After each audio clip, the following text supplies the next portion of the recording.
अस्सलामु अलैकुम वरहमतुल्लाहि वबरकातुहू। हामिद व मुसल्लिम व मुसल्लिमन व बाद। अऊज़ु बिल्लाहि मिनश शैतानिर रजीम। बिस्मिल्लाहिर रहमानिर रहीम। व नुनज़्ज़िलु मिनल क़ुरआनि मा हुवा शिफ़ाअun व रहमतुल लिल मुमिनीन व ला यज़ीदु ज़ालिमीना इल्ला ख़सारा। व क़ाला नबी सल्लल्लाहु अलैहि वसल्लम खैरुकुम मन तअल्लमल क़ुरआन व अल्लमह। बुजुर्गों और दोस्तों, इस्लामी भाइयों, आज मैं आप लोगों के सामने कुरान मजीद पढ़ने और पढ़ाने की फजीलत के बारे में गुफ्तगू करना चाहता हूं। मेरे बुजुर्गों और दोस्तों, इस्लामी भाइयों और बहनों, हम तमाम मुसलमानों का ये अकीदा और ईमान है, ये कुरान मजीद अल्लाह तबारक व तआला का मुकद्दस कलाम है। कुरान मजीद अल्लाह तबारक व तआला की किताब है, जिसको अल्लाह तबारक व तआला ने अपने आखिरी नबी हजरत मोहम्मद रसूलुल्लाह सल्लल्लाहु अलैहि वसल्लम पर नाजिल फरमाया। इसलिए हम सब इस किताब से बेहद मोहब्बत करते हैं, इस किताब के लिए जान छिड़कते हैं, इस किताब की इज्जत करते हैं और इसकी हिफाजत करते हैं। और अगर कोई इस किताब की तौहीन करने की कोशिश करे, इसको बेहुरमती करने की कोशिश करे, तो बिल्कुल हम उसको बर्दाश्त नहीं कर सकते हैं। आप लोगों ने बारहा सुना होगा कि डेनमार्क में, स्वीडन में कुरान को जलाया गया, कुरान की बेहुरमती की गई। अभी हाल ही में 28 जून 2023 को ईद उल अजहा के दिन स्वीडन के मुल्क में सबसे बड़ी मस्जिद के सामने, लोगों के सामने, मजमे के सामने, पब्लिक के सामने एक दहरिये ने, एक नास्तिक ने कुरान मजीद को आग में जलाया, कुरान मजीद में आग लगाया और कुरान मजीद को नजरे आतिश कर दिया, जिसके नतीजे में हम लोगों ने देखा कि पूरी मुस्लिम दुनिया की तरफ से सख्त रद्द अमल देखने को मिला। यह कुरान से मोहब्बत की दलील है कि जब कोई कुरान मजीद को बेहुरमती करने की कोशिश करता है और उसको बेइज्जत करने की कोशिश करता है, तो पूरी मुस्लिम दुनिया खड़े हो जाते हैं, सड़कों पे आ जाते हैं, एहतजाज करने लगते हैं, धरना देने लगते हैं, मजम्मती बयान जारी करने लगते हैं। इस बार भी ऐसे ही हुआ था। लेकिन मेरे बुजुर्ग और दोस्तों, इस्लामी भाइयों, कुरान मजीद के ताल्लुक से हमारी जिम्मेदारी यही खत्म नहीं हो जाती कि कोई आदमी, कोई जालिम, कुरान का दुश्मन कुरान को नजरे आतिश करने की कोशिश करे और हम मजम्मती बयान जारी कर दें, हम सड़कों पे निकल जाएं, धरने दे दें, जुलूस निकाल लें। यही हमारी जिम्मेदारी नहीं है और यही हमारी जिम्मेदारी खत्म नहीं हो जाती, बल्कि हमारे ऊपर कुरान मजीद की कुछ और भी जिम्मेदारियां हैं और कुरान मजीद के हमारे ऊपर और भी हुकूक हैं। कुरान मजीद का हमारे ऊपर सबसे पहला हक यह है कि हम कुरान मजीद पर उसी तरह ईमान लाएं जिस तरह सहाबा इकराम ने ईमान लाया था। अल्लाह सुब्हानहू व तआला ने कुरान मजीद में इरशाद फरमाया, आमन रसूल बिमा उनज़िला इलैहि मिन रब्बिही वल मुमिनून, कि रसूलुल्लाह सल्लल्लाहु अलैहि वसल्लम ने उस किताब पर ईमान लाया जो रसूलुल्लाह सल्लल्लाहु अलैहि वसल्लम पर उतारी गई है और सहाबा इकराम ने भी ईमान लाया। तो ईमान लाने का मतलब यह है कि जबान से इकरार किया जाए, दिल से तस्दीक किया जाए और यकीन किया जाए और उसके मुताबिक अमल किया जाए। तो सहाबा इकराम ने कुरान मजीद पर ईमान लाया, दिल से यकीन किया और उसके मुताबिक अमल करके दिखाया।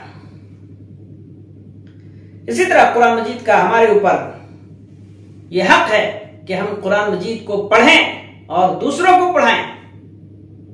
जी हां, तो कुरान मजीद को जैसे तैसे न पढ़ा जाए, बल्कि कुरान मजीद पढ़ने का जो हक है, उस हक के साथ कुरान को पढ़ा जाए, कुरान की तिलावत की जाए।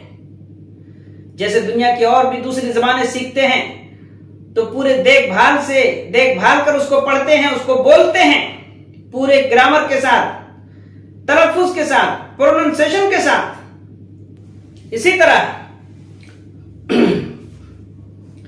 तरह कुरान मजीद का हमारे ऊपर यह हक है कि कुरान मजीद को पढ़ा जाए और सही सही पढ़ा जाए, जैसे तैसे ना पढ़ा जाए। हम दुनिया की दूसरी ज़बानें सीखते हैं तो पूरे देखभाल कर उसको सीखते हैं, उसको पढ़ते हैं और उसको बोलते हैं पूरे ग्रामर के साथ, प्रोनाउंसिएशन के साथ।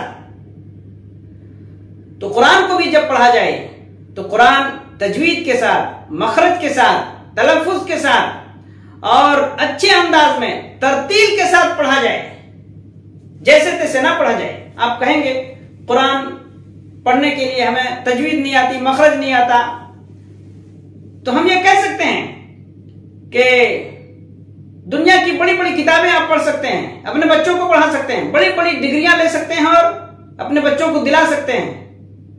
माल कमाने के लिए सुबह से शाम तक मेहनत मजदूरी कर सकते हैं, दुकान में बैठ सकते हैं, लेकिन कुरान पढ़ने के लिए आपके पास वक्त नहीं है, आपके पास टाइम नहीं है, तो कोई चीज बिना मेहनत के हासिल नहीं होती। तो कुरान को भी हासिल करने के लिए आपको मेहनत करना पड़ेगा, आपको कोशिश करनी पड़ेगी। तो क्या कुरान कोई छोटी चीज है कि इसके लिए मेहनत ना किया जाए और दुनिया के लिए बहुत मेहनत किया जाए? तो जिस तरह दुनिया के लिए मेहनत करते हैं, उसी तरह कुरान के लिए भी मेहनत करना पड़ेगा और उस्ताद के पास बैठना पड़ेगा सीखने के लिए। तब जाकर आप सीख सकते हैं, कुरान को हक के साथ पढ़ सकते हैं, पूरे तलफ्फुज के साथ, प्रोनाउंसिएशन के साथ, तजवीद के साथ। नबी अकरम सल्लल्लाहु अलैहि वसल्लम ने इरशाद फरमाया, लैसा मिन्ना मन लम यतगन्ना बिल कुरान, जो कुरान को अच्छे अंदाज में ना पढ़े वो हम में से नहीं। बुजुर्गों और दोस्तों, इस्लाम भाइयों, बहुत अफसोस के साथ कहना पड़ता है कि हमारे हिंदुस्तान के मुसलमानों की अक्सरियत कुरान पढ़ना नहीं जानते। आज उन्हें कुरान अरबी में देखकर पढ़ना नहीं आता। किस कदर गफलत में है हमारे मुसलमान, कुरान के ताल्लुक से कितनी गफलत की जिंदगी गुजार रहे हैं। ना खुद पढ़ते हैं, ना पढ़ने की कोशिश करते हैं, ना अपने बच्चों को पढ़ाते हैं, और दावा करते हैं कुरान से मोहब्बत करने की, और कहते हैं कि कुरान हमारा मजहबी किताब है।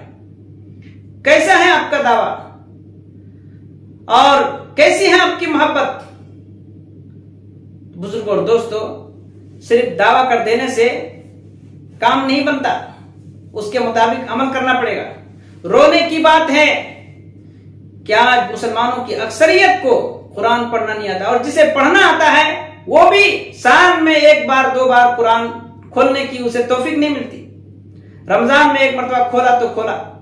आप याद कीजिए कि आपने आखिरी मरतबा कब कुरान मजीद निकाला है और कब उसके चंद आयतें पढ़ी हैं, चंद सूरतें आपने कब पढ़ी है। आखिरी मरतबा कितने साल हो गए आपको कुरान मजीद पढ़ करके, कितने महीने गुजर गए आपको कुरान पढ़ करके? क्या अफसोस की बात नहीं है? तो कुरान मजीद को कोई जलाए, नजरे आतिश करे, तो वहां हमको दुख होता है और हमें तकलीफ होती है, और हम खुद हमारे घरों में कुरान मजीद को लपेट कर जुज़दान में अच्छे से हिफाजत से उसको रख दिया, कभी खोलने की तौफीक नहीं होती, पढ़ने की तौफीक नहीं होती। तो ये तकलीफ की बात नहीं है क्या? यहां अफसोस करने की बात नहीं है, ये उससे ज्यादा अफसोस करने की बात है कि कुरान को अपने घरों में रख करके हम उसको पढ़ते नहीं हैं। बुजुर्ग और दोस्तों, इस्लाम भाइयों, मेरी माँ और बहनें, कुरान मजीद पढ़िए और अपने बच्चों को पढ़ाइए।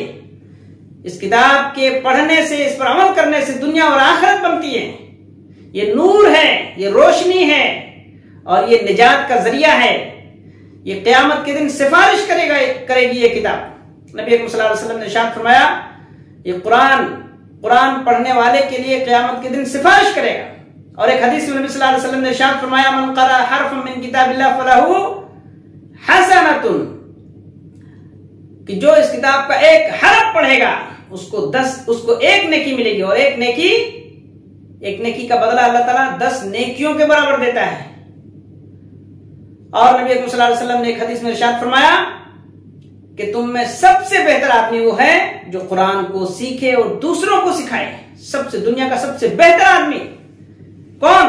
जो कुरान सीखता है, पढ़ता है और दूसरों को पढ़ाता है। और आप किस दुनिया में हैं?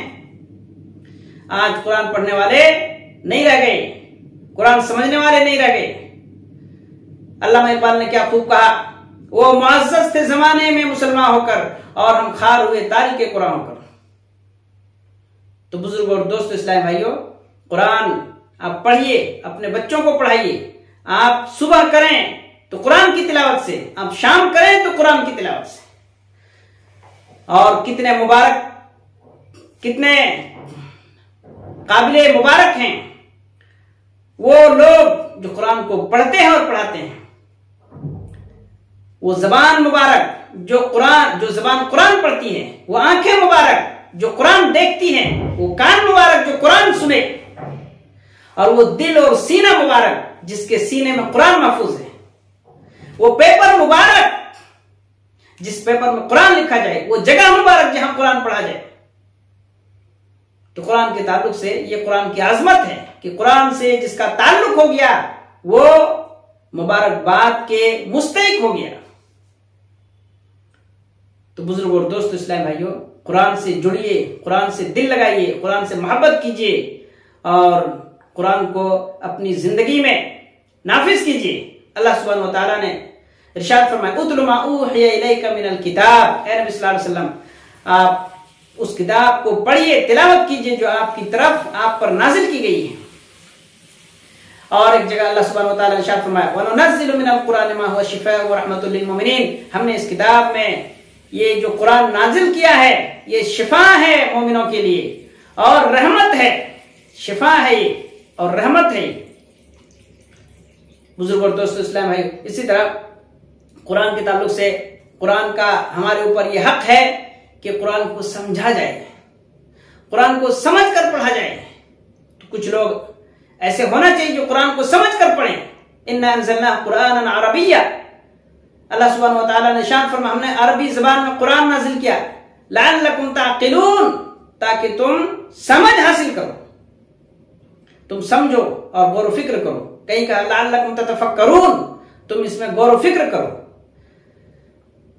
अफला यतदब्बरून अल-कुरान अम अला कुलूबिन अक़फ़ालुहा, क्यों नहीं ये कुरान में गौर फिक्र करते हैं, क्या इनके दिलों पर ताले जड़े हुए हैं क्या? तो जो कुरान नहीं पढ़ता है, जिसमें गौर फिक्र नहीं करता है, गोया कि उसके दिल में ताला लगा हुआ है। इसी तरह कुरान के ताल्लुक से हमारी जिम्मेदारी और कुरान का हक हमारे ऊपर यह है कि कुरान की तालीमात को दूसरों तक पहुंचाएं, खुद अपने पास इसको ना रखें, ताकि दूसरे भी इससे हिदायत हासिल करें, इससे रोशनी हासिल कर सकें।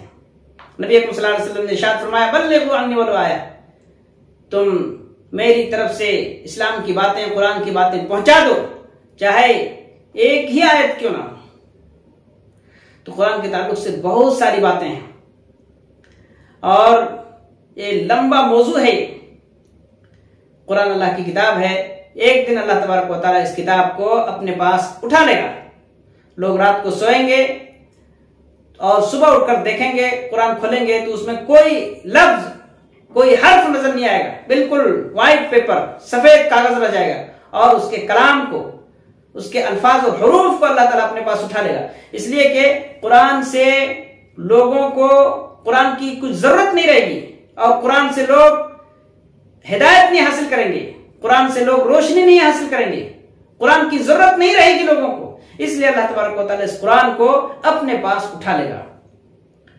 और बुजुर्ग और दोस्तों इस्लाम भाई, आखिरी बात, नबी अकरम सल्लल्लाहु अलैहि वसल्लम ऐसे लोगों के खिलाफ अल्लाह तबारक व तआला की बारगाह में शिकायत करेंगे जो कुरान को पढ़ते नहीं है, उस पर अमल नहीं करते हैं।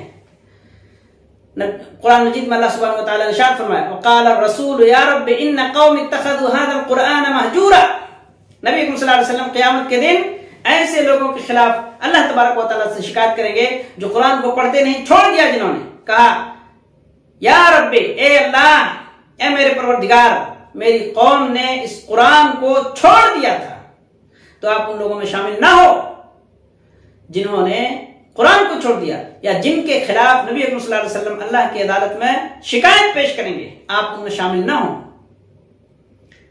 और बुजुर्गों और दोस्तों, ये किताब की अजमत ये है, कुरान की अजमत और उसका मकाम मर्तबा ये है कि उन बच्चों ने भी इस किताब को हिफ्ज कर रखा है जो देख नहीं सकते हैं, जो बीनाई से और आंखों से महरूम हैं, जो अंधे हैं। जी हां, आप देख लीजिए, ये बच्चे अंधे हैं, कभी अपनी आंखें खोलकर दुनिया को नहीं देख सकते हैं, यहां के रंग बिरंग फूलों को नहीं देख सकते हैं और यहां के सब्जे को नहीं देख सकते हैं और यहां की कोई चीज नहीं देख सकते हैं, लेकिन उन्होंने अपने सीने में कुरान को महफूज कर रखा है। इसी तरह वो बच्चे जो गूंगे हैं, जो कभी अपनी जुबान खोलकर बात नहीं कर सकते, उन्होंने भी इस कुरान को हिफ्ज कर रखा है। यह अल्लाह तबारक व तआला की तरफ से एक दलील है और हमारे लिए इबरत और नसीहत है, आंखों वालों के लिए और जबान वालों के लिए। क्या अभी तो कुरान नहीं पढ़ोगे? जिनको जबान अल्लाह ने नहीं दिया है वो भी कुरान को अपने सीने में महफूज कर रखे हैं, उनको बोलिए तो सूरह फातिहा से लेकर वन्नास तक वो पूरा लिखकर आपको दिखा देंगे। फिर आप कब आप कुरान पढ़ेंगे? क्या अब भी आपके दिल में कुरान पढ़ने की ख्वाहिश पैदा नहीं हुई? फिर आप कुरान से मोहब्बत करते हैं तो किस तरह मोहब्बत करते हैं? कुरान पर आपने ईमान लाया तो किस तरह आपने ईमान लाया? अब भी मौका है कि आप कुरान को अरबी में पढ़िए, समझिए, कुरान से मोहब्बत कीजिए। यह आपको बुलंद मर्तबा अता फरमाएगा। अल्लाह तबारक व तआला हम सबको कुरान मजीद पढ़ने, पढ़ाने, समझने और इसकी तालीमात दूसरों तक पहुंचाने और इस पर अमल करने की तौफीक अता फरमाए। आमीन। अस्सलामु अलैकुम व रहमतुल्लाहि व बरकातुहू।